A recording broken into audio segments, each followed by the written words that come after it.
Olá, bem-vindos ao podcast Olhar de Quem Cuida, projeto de extensão dos alunos de jornalismo da Universidade de Taubaté. Eu sou Bia Alves. E eu sou Vitória Meneghetti. No episódio de hoje, vamos falar sobre a visão dos cuidadores e as políticas públicas voltadas às crianças com deficiência. Para esse papo, convidamos a psicóloga infantil Camila Camintino e a advogada e vice-presidente do CEP, Lídia Frazão. Bem-vinda, Camila. Olá, boa noite, obrigada. Bem-vinda, Lídia. Boa noite, obrigada pelo convite. Agora, se vocês quiserem se apresentar um pouquinho. Então, eu sou psicóloga infantil, trabalho com crianças e com adolescentes, também com orientação de famílias e avaliação neuropsicológica. E já tem alguns anos, que eu estou trabalhando no consultório e trabalhando com essas demandas infantis. Muito legal. Lígia? Meu nome é Lídia Frazão, eu sou advogada, trabalho essencialmente com o direito de família, então tem sido muito recorrente essas questões de inclusão, principalmente nessas questões com escolares, né? E em Tremembé eu atuo também na diretoria do CEP, que é o Centro de Atendimento e Educação Especial. Muito bom também. Eu tenho certeza que as duas vão contribuir muito para essa conversa de hoje. Esse podcast também conta com a produção de Isabela Maciel, Lutécio Abreu, Léo Poli e Gerson Mário. Fique com a gente. O podcast Olhar de Quem Cuida já está no ar. Muito se fala nas pessoas com deficiência, seus desafios diários, preconceitos e tudo que enfrentam. Mas nesse podcast iremos abordar outro ponto importante, a visão dos cuidadores. Pessoas que muitas vezes abdicam de suas próprias vidas, rotinas de emprego, estudos e relacionamentos e que se doam para cuidar de seus filhos. Também vamos falar sobre os profissionais que dedicam sua atenção voltada aos PCDs e a importância do cuidado que deve ser aferido a eles. A valorização dos cuidadores e profissionais de atenção dedicada contribui para uma sociedade mais inclusiva e receptiva para pessoas com deficiência. Para começar, queríamos abordar um pouco sobre as vivências e a sobrecarga dos cuidadores. E nesse caso, a gente queria falar especificamente sobre os impactos emocionais e psicológicos na vida presente do cotidiano de abdicar a sua vida em prol de outra pessoa que tem uma deficiência da qual você muitas vezes não é preparado. Então, é um tema muito importante, vocês estarem trazendo aqui no podcast, porque realmente o cuidador, ele também precisa ser cuidado, Esse cuidador, ele também vai ter os seus medos, as suas ansiedades, porque não é fácil para um pai, para uma mãe, cuidar de uma criança com deficiência. Então, realmente, esse olhar, esse cuidado, ele é muito importante, porque tem muita insegurança, muitos medos, e hoje em dia é muito difícil, que essa criança seja acolhida, muitas vezes dentro das escolas, dentro dos lugares. Então, é de se esperar que esse cuidador ele se sinta sozinho em alguns momentos. Nessa perspectiva, tem alguma maneira que seja melhor para você trabalhar os sentimentos de medo, culpa, de rejeição, talvez? Eu acredito que o acolhimento desses cuidadores é o principal, Quando tem um espaço de fala para eles, quando tem uma escuta, seja na terapia individual ou em grupos, em algum centro especializado, isso vai trazer para esse cuidador um pouco mais de acolhimento mesmo, um pouco mais de carinho com ele, para que ele entenda que é importante ele se cuidar também, E como você consegue distinguir a diferença de um cuidador que segue essas rotinas de cuidado para um que, infelizmente, às vezes não tem esse suporte ou não sabe como lidar, Porque a gente sabe dessa sobrecarga. Mas falando do cuidador que toma essa rotina, de cuidado mesmo, como isso impacta nessa vida? Com certeza vai impactar na saúde mental dele, no dia a dia, no trabalho, porque se você consegue, cuidar da sua parte emocional, com certeza isso vai fazer diferença no seu cuidado com o seu filho, com a sua criança. E quando você não cuida dessa parte, isso vai trazer prejuízos para você, no trabalho, no próprio cuidado com a criança também no dia a dia, isso vai trazer mais estresse, mais ansiedade, medo e insegurança. Então, é claro que o cuidador que consegue ter esse cuidado emocional, ele vai ter mais suporte, Porque muitas vezes ele também fica sozinho, ele não tem rede de apoio de ninguém. Então, a parte psicológica, ela precisa sim ser muito cuidada. É muito difícil também, é interessante você falar que lidar com a sua própria saúde mental é importante para conseguir lidar com o outro que precisa de você. Fica esse sentimento, acho que as duas podem saber responder muito bem sobre isso, o sentimento de, e se eu não estiver aqui? Como que lida com essa pressão? Se eu não for capaz. E se eu não estiver aqui, se acontecer algo comigo, o meu filho só tem eu, não tem outra pessoa que eu confie. essa pressão se torna muito evidente nos casos que vocês observam? Ai, com certeza. Eu acho que é um questionamento que todo pai e toda mãe faz, né? Independente se tem um filho com deficiência ou não, é para se preocupar com o futuro dessa criança, né? E quando essa criança tem essa condição que exige mais cuidado, com certeza esse pai vai ficar pensando o que vai ser do meu filho quando eu não estiver aqui. Né? E aí, realmente, para quem que vai cuidar dele, né? Quem que vai zelar por ele? Quem que vai levá-lo para a escola? Vai levar para as consultas médicas? Então, é uma insegurança, assim, muito constante. E eu imagino que não deva ser nada fácil para esses cuidadores passarem por isso, né? Eu sempre fico pensando que a grande preocupação deve ser a partir do momento em que essa criança deixou de ser criança, né? Com certeza. Porque quando a gente é mãe, a gente tem essa questão de que você tem um bebê ali inerte, que de repente começa a andar, que de repente começa a falar, que de repente começa a manifestar suas próprias vontades, e aquilo vai evoluindo, e o seu cuidado vai reduzindo, o seu trabalho, né, sua carga de trabalho vai reduzindo. O que não acontece, né, nessas situações. Então, assim, vai ficar... De repente, você chega a uma fase adulta com essas necessidades todas de cuidado, de atenção, só que aí a gente não está mais falando de uma criança. Então, eu fico imaginando a grande angústia que deve ser, né, para os pais nesse sentido. Temos essa questão de poder nomear alguém para ser o curador dessa pessoa, né? As necessidades, às vezes, dependendo de qual é a condição de você precisar interditar uma pessoa para que alguém responda por ele, ou seja, legalmente falando, ele continua sendo menor independente da idade, né? Na prática, é como se ele continuasse menor, porque alguém vai responder por ele, né?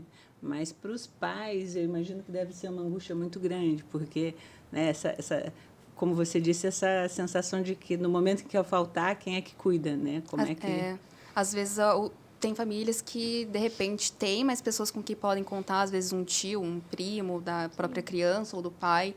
Mas tem muitos casos em que a mãe fica sozinha, né? Que às vezes o pai abandona também. E nesse porque caso, tem essa pressão em cima da mulher. A mulher tem muito mais... É muito mais imposto que a mulher seja a cuidadora, que provém, que dá ali atenção, carinho. Quando a criança cai e chora, ela não chama o pai, ela chama normalmente a mãe. Mãe, me ajuda, mãe, sei isso. E a criança, muitas vezes com deficiência, às vezes pode não ter esse contato, que não seja ela. Então, essa pressão acaba sendo muito pesada, né? Nesse quesito. Ah, com certeza. Como eu disse, eu fico imaginando quão angustiante deve ser essa sensação de que essa necessidade de atenção, né, que acontece, que vai perdurar. Não tem esse... Eu vou colocar entre aspas aqui o termo, mas assim, esse alívio de que a criança está crescendo, está ficando independente, né, e que está precisando menos de você. De repente, numa fase adulta, continua precisando e o peso disso literalmente vai ficando maior, né? Porque uma questão é você lidar com uma criança, outra coisa é você lidar com um adulto, né? Que tem necessidades maiores do que uma criança, muitas das vezes, né? Exatamente. Porque ainda é muito dependente, mesmo sendo um adulto. Exatamente. Vocês acreditam que esse peso sobre a mulher cuidadora a sociedade vê isso como uma obrigação quase natural para elas? Tem os casos que vocês observam, os pais estão mais presentes ou geralmente a mãe está mais sozinha? Olha, geralmente é a mulher mesmo, é a mãe, é ela que vai nas consultas, é ela que vai na escola, né? É ela que vai nas reuniões. E tem alguns casos que tem, sim, um pai, um avô, mas a gente sempre vê que a mulher está ali na retaguarda, né?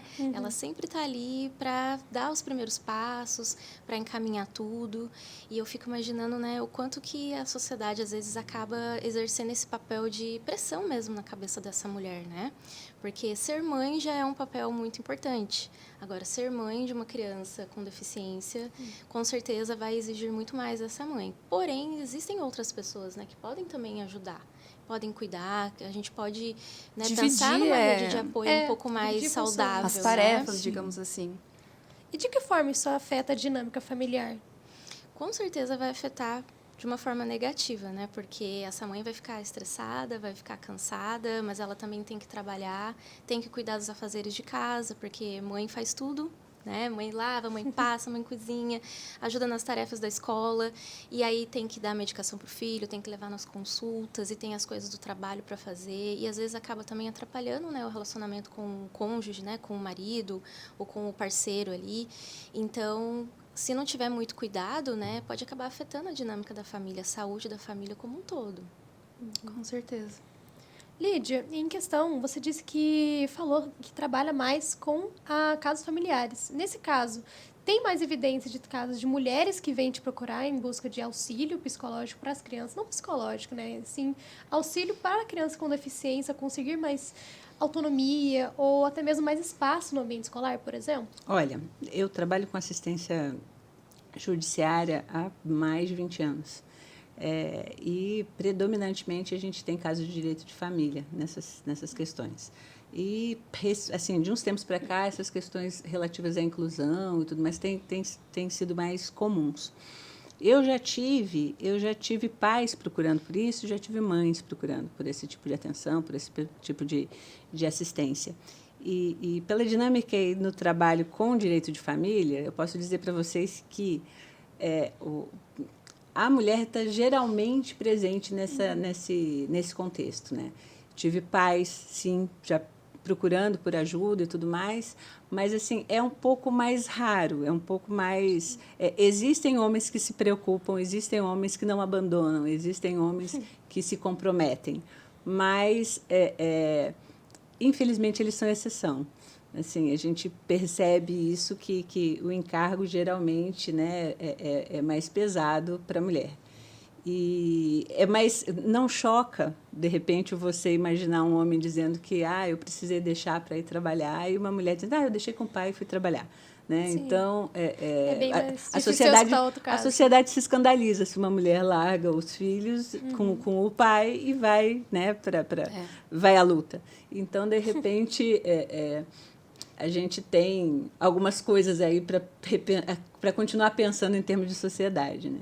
Mas eu tenho visto, já tive pais, avós procurando por esse tipo de assistência, principalmente em termos de inclusão escolar, né, que é uma realidade, uma necessidade, e que, infelizmente, você geralmente tem que buscar o judiciário para conseguir garantir o que é direito, né, das pessoas. É uma realidade muito triste. Sim. Saber que você tem que acionar a justiça para conseguir uma coisa que deveria ser um direito já garantido nas Exatamente, escolas. exatamente. Às vezes a pessoa faz uma solicitação administrativa e não é atendida, e eu ainda preciso dessa negativa de uma Secretaria de Educação, alguma coisa assim, para ingressar no judiciário para garantir aquilo que é direito, assim, não é favor.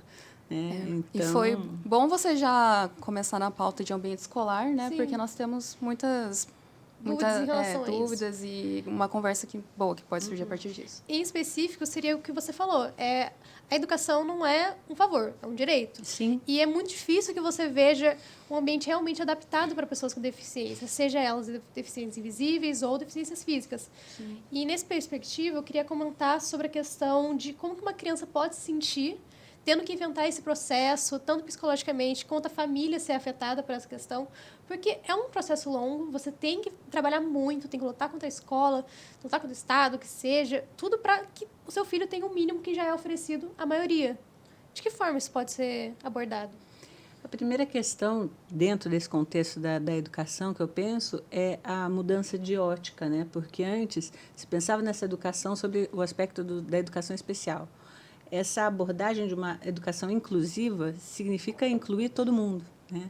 Então, é um indivíduo com altas habilidades ou é um indivíduo que tem algum tipo né, alguma peculiaridade, alguma necessidade em especial. Então, é conseguir incluir todo mundo, né? Conseguir fazer com que todo mundo participe. A lei prevê, e isso prevê esse direito, que é o direito à educação, o acesso à educação tem que ser direito de todos. Né? E, infelizmente, como a gente comentou, não é assim, né? Não é assim tão fácil, não é assim tão prático. A pessoa precisa... porque você vai ter várias figuras. Para vocês terem uma ideia, eu tive um processo onde a contestação estava no questionamento da nomenclatura do profissional. Não, é um professor de apoio, não, é é um profissional de apoio. Não, sabe, a nomenclatura era a questão. Uma burocracia, né? Ali. Eu falei, gente... Será que é realmente esse o problema? Não me interessa qual é o nome que vocês estão dando esse ajude. mês para esse tipo de profissional. O que me interessa é que eu preciso de alguém para acompanhar esse indivíduo durante o processo educacional, porque ele tem direito de estar inserido, ele tem direito de acompanhar isso, e a lei garante, né? Sim, então, vamos garantir o direito dele. E além dos pais, o professor que está ali é um cuidador também, porque está acompanhando um processo crucial, que é a infância, né? E de que forma, talvez as escolas, e na maioria das vezes, estão despreparadas para receber um aluno especial, como que isso afeta também o professor? Porque ele é uma pessoa que está fazendo muita parte disso também. E às vezes as turmas são cheias, não tem mais de um aluno que precisa de um atendimento específico e etc. Como que o professor consegue lidar com isso? Então, o professor ele vai ficar mais sobrecarregado ainda, né? Porque a vida de professor não é fácil, né, gente? O professor já faz 1000 coisas e ele ainda muitas vezes tem que preparar essas atividades, às vezes ele tem que tirar assim da própria, né, do próprio material dele, não tem assim muito apoio, tem que levar coisa de casa, tem que adaptar porque o aluno não vai conseguir fazer, né, da forma com que os outros vão fazer. Então é mais uma sobrecarga para esse professor, né? E a gente sabe que a demanda na sala de aula é grande, são salas numerosas e às vezes tem umas 3, 5 crianças, né, que precisam de acompanhamento assim. E como que esse professor sozinho vai parar a aula, né, o que ele está fazendo para poder cuidar dessa criança, que às vezes não tem esse cuidador, né, que ali já estava comentando que é tão difícil, às vezes as famílias conseguirem, e aí tem que correr para levar o aluno no banheiro, tem que ajudar o aluno a fazer a atividade. Então é muito desgaste, né? E por isso que esses professores também precisam de muito apoio emocional, porque para poder conseguir, né, levar toda essa vida acadêmica aí, né, essa vida na sala de aula adiante dessa forma, precisa de muito apoio. Penso que, além disso, tem uma questão de formação mesmo, né? Também. Porque uma questão isso. é o professor que tem uma formação nessa área e um profissional que não tem esse tipo de formação. E aí eu vou confessar para vocês uma ignorância minha num dado momento. Os meus filhos na escola, ainda tinham acabado de sair da educação infantil, estavam ali nos primeiros anos, e eu fui lá para falar com a diretora sobre alguma coisa e o professor fez uma roda ali com as crianças e tinha um garotinho que estava ali circulando e, assim, tirando a paciência de todo mundo. E eu olhei e eu falei, gente, mas que criança mal educada, por que ninguém faz nada? E porque eu estava inconformada com aquilo ali. E aí, de repente, a diretora chegou para poder falar comigo, aí ela pegou assim, tudo bem, você estava vendo a turminha, não sei o que lá. Tá vendo aquele aluninho ali? Ele é autista. Nossa. Aí eu... então, assim, como eu acabei de falar, assim, com absoluta ignorância com aquela situação na concepção mais pura da palavra. Então, assim, se você não tem um mínimo de preparo, é complicado lidar com a situação, né? Então, eu fico pensando uma pessoa o professor que está ali, que teve uma formação, etc. e tal, se não tem uma preparação específica, é um desafio. É um desafio. Né? E muitas vezes falta um pouco, talvez, de incentivo, né, para que haja mais profissionais, né, para atuar dentro dessa área, certo? E tanto que, assim, por exemplo, a gente chegou a entrevistar professores em relação à conquista de formação específica para pessoas com deficiência e também questão de conteúdos adaptados para esse tipo de assunto. E muitos deles relataram, assim, não tem muito apoio e o curso de pedagogia é o único que é obrigatório, que tem um atendimento especial a pessoas com deficiência, incluído na grade. Então, cursos de história, letras, ciências biológicas, não tem esse negócio. Então, acaba tendo uma precarização, porque o professor não só tem que buscar para si uma importância de você chegar e falar, ok, vou dar aula para esses alunos sem ser didático. Não, você tem que pensar também, nossa, vou ser didático só para esse tipo de aluno? Não posso pensar em outros? Dá uma dificuldade maior, né? Sim, com certeza. É o que eu falei, eu acho que fica bem complicado para a pessoa que não teve uma formação, porque você realmente ignora como lidar com aquela questão, né? Então, fica muito complicado para a pessoa que não tem habilidade, né? Ou não tem, enfim, poder lidar com... Os caminhos certos. Exatamente. Inclusive, Camila, seguindo essa conversa, na sua visão como psicóloga, como você acha que o poder público poderia contribuir para incentivar a especialização de mais profissionais direcionados ao atendimento específico de PCD, como tornar isso talvez mais acessível, como tornar essa ideia mais comunicativa para as pessoas Sim. que vão buscar um curso superior. Eu acho que é a informação, né, que precisa ser mais assim clara muitas vezes, né, dessa necessidade de que está faltando esses profissionais nas escolas, né, e incentivar realmente a cursos, incentivar essas formações continuadas, cursos, né, assim de longa duração, curta duração, mas tem que ser feito. Né? E tem que ter muita parceria com as universidades, com outras instituições de ensino, porque a gente sabe que as coisas do Estado às vezes demoram, né, para encaminhar e tudo mais, mas eu acho que parcerias, né, com instituições assim bacanas podem ajudar, né, incentivar esses professores a fazerem cursos de extensão, cursos pequenos, se atualizar, né, para que a informação fique cada vez mais assim clara, né, no dia a dia desses professores. Mas eu tenho uma perspectiva boa dessa geração, porque hoje em dia isso não é, pelo menos para a nossa geração, não é um tabu mais. Tá bem claro que hoje em dia o diagnóstico tá mais fácil, né? Não é... Apesar de que ainda tem muitas fake news que rodam sobre isso, né? Que parece que as pessoas acreditam que tem mais autistas ou mais, enfim, crianças com necessidades especiais surgindo por algum motivo, né? Tem muitos boatos que circulam nas redes sociais e tal. Mas já não é um mistério, né? Que o diagnóstico ficou mais simples. A pauta, hoje em dia, ela é comentada. Não é mais um tabu. fácil você notar que existem essas pessoas por aí porque é mais falado, é mais estudado. Sim. E as pessoas ignoram isso, eles agem como ignorância mesmo, de falar, tá querendo desculpa, tá querendo fazer isso, tá querendo ser preguiçoso em sala de aula, sendo que não é assim. E se você não é um professor que você tem esse preparo, você consegue identificar, você também pensa, nossa, esse aluno aqui é preguiçoso, ao invés de olhar e falar, será que esse aluno não tem uma deficiência visível? Tem que perceber esse tipo, né? Sim, eu sempre gosto de citar que eu acho que quando a coisa pode ser elaborada de uma maneira positiva, acho que contribui para tanta gente. Eu gosto sempre de citar um exemplo de quando meu filho estava na educação infantil. Existia um aluno que era surdo.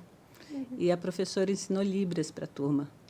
Então, era uma turma de educação infantil que aprendeu Libras. E na formatura deles, eles cantaram em Libras. Na formatura. Então, assim, pensa que grande contribuição. E eu lamento que isso não tenha continuado. E que eles, né, pudessem, durante o ensino fundamental, e depois eles tivessem continuado nessa habilidade, porque quantas pessoas ali não teriam essa habilidade de se comunicar, né? Mas eu achei muito precioso aquilo. Então, eu acho que é uma forma positiva de lidar com isso, né? Todos eles, a deficiência daquele aluno em especial contribuiu para colocar um plus, algo mais. E essa foi uma inclusão de verdade. Exatamente. Isso que a gente Seria muito interessante prática, você né? colocar isso em todos os anos. Não só uma sala, não só uma turma, só porque aquele aluno tinha deficiência. Exatamente. Seria interessantíssimo ter um respaldo que implique isso nas escolas, de você chegar e falar, essa escola aqui vai ensinar Libras até o fim da graduação. Até o dia que a gente não enxerga, passe a ver atitudes como essa como uma boa surpresa, mas como algo comum, cotidiano. Comum. Exatamente. Né? Porque o foco é esse, né? Tornar cada vez mais uma sociedade mais inclusiva para todo mundo. Bom, eu acho que agora queremos agradecer a presença de vocês duas nesse podcast, principalmente a questão de todo esse ensino que vocês deram, foi uma verdadeira aula, e eu gostaria de dar a palavra para vocês, falarem um pouquinho. Eu queria agradecer muito pelo convite, pela oportunidade de estar com vocês, pela oportunidade de falar sobre esse tema que eu acho que é tão, tão importante, né? Tão necessário que a gente possa realmente abordar esses assuntos e, como você disse, para que isso caia numa questão comum, né? Que não seja uma exceção, que as questões possam ser elaboradas de uma maneira mais natural para que a sociedade se torne mais inclusiva. Com certeza, a gente tem que ter essa boa perspectiva, né? De que as coisas vão ser melhores. Com certeza. Eu agradeço a vocês, meninas, pelo convite, todo mundo da produção também. Esse espaço aqui, ele é sempre muito bem-vindo, né? Ele é sempre muito, assim, importante. E a partir disso, né, outras discussões podem surgir, outros momentos como esse. Então, vocês estão fazendo um trabalho muito importante e agradeço pelo convite. Ficamos felizes. A gente agradece novamente. Lembrando, esse podcast faz parte do PAPEX, nosso projeto de extensão aqui na Universidade de Taubaté. Agradecemos a sua audiência. Até a próxima. Até!